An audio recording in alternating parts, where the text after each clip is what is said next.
studios when Bowie and DeFreeze were out of the country. Bowie wanted to produce, Iggy said no.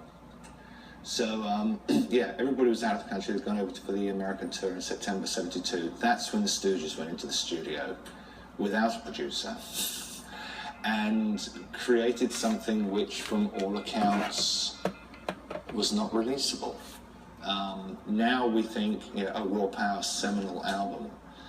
At the time, it was not a seminal album. It was a slobbering mess.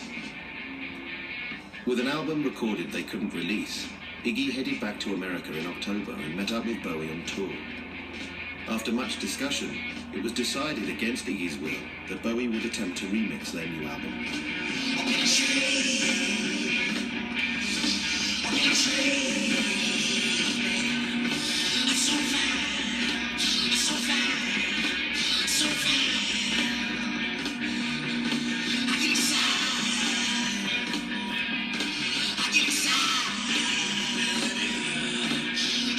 I believe he remixed the album under duress.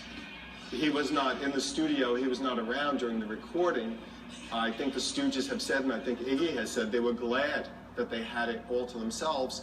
The only input they ever got from DeFreeze, I believe, whether it was DeFreeze or Clive Davis, was to do a fast song and then a slow song. But beyond that point, the subject matter of the songs, the titles of the songs, that was all the Stooges on their own. They basically turned everything up to 11.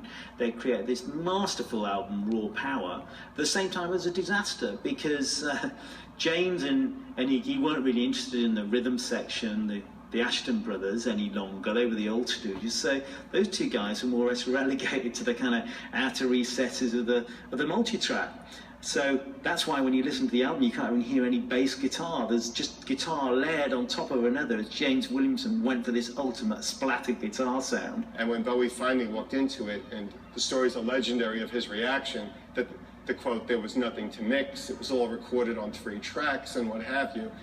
The Lord gives you lemons, you make lemonade. That's really what it was. They had already announced the new Iggy and the Stooges album. It had to come out. It wasn't, I think, what Main Man or Clive Davis or even Bowie wanted. It did become the prototype for punk rock.